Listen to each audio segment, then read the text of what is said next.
It's a mad world out there. And I'm Coach Sess, and you are listening to Words with a Mad Coach. So I'm going to do a quick breakdown on a fighter that I worked with, James Quigg. This past Friday night, he fought in Ring of Combat 60. Unfortunately, James lost due to a head kick, and he will be back on that horse. But what I want to do is, first of all, I want to thank everyone who supported James, not just through this ordeal, but the fight camp itself.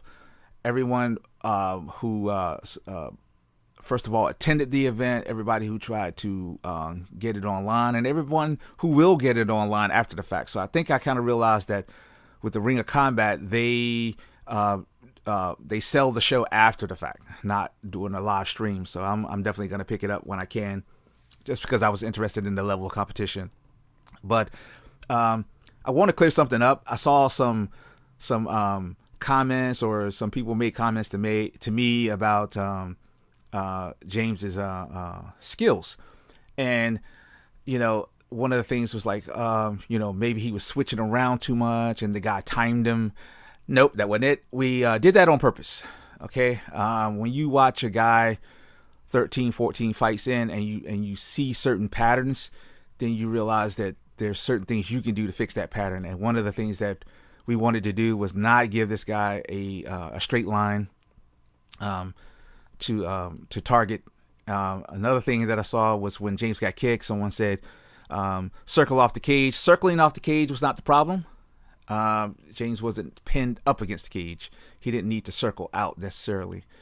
And so another thing I saw was someone suggested that he needed to have trained those types of kicks in the gym. Well, the opponent had never really used those kicks to the head, that particular kick to the head. He'd only had one fight where he finished anyone with the head kick. So out of 13, 14 fights, there was nothing that said, hey, we need to study this.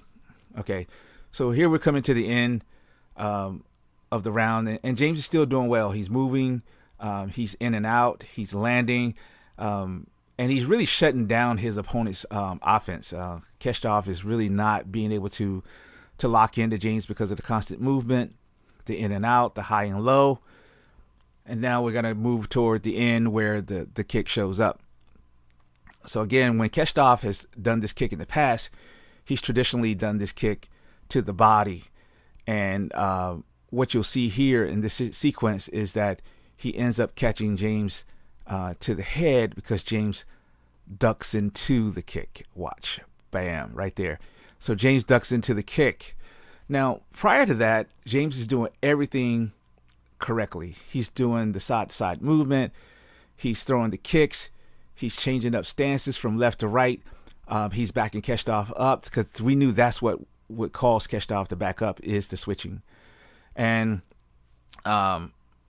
James didn't lose this fight in the cage.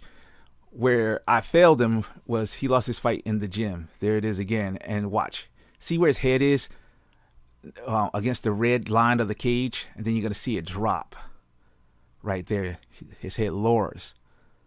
Okay, and then one more time. And that's because he's dealing with the kick.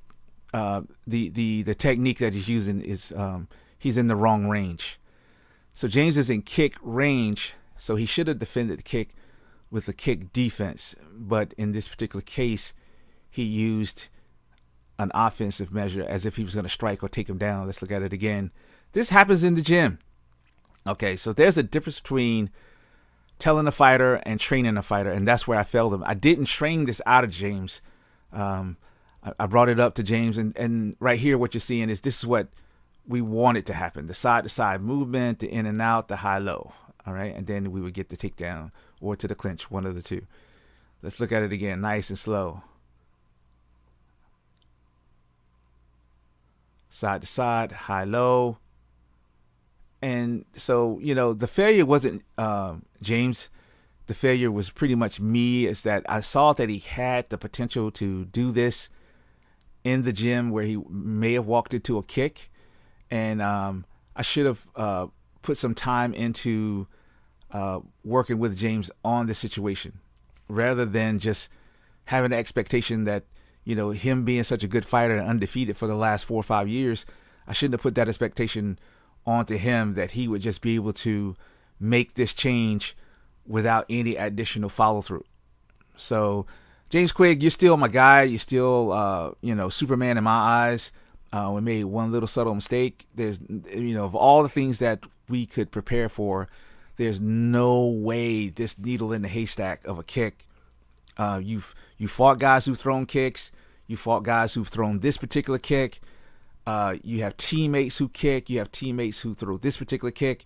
So again, it wasn't about the kick itself. It wasn't about being pinned up against the cage.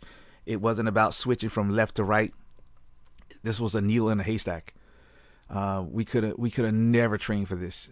All right, there's no way that you could imagine that this kick would get to the head, because the guy's never thrown it to the head. He's thrown other kicks to the head, but not this kick. So we're just gonna get back on that horse and ride it again. James Quigg will be in the UFC one day. Take my word for it. I'm Coach Cess, and you've had words with the Mad Coach, and I'm out.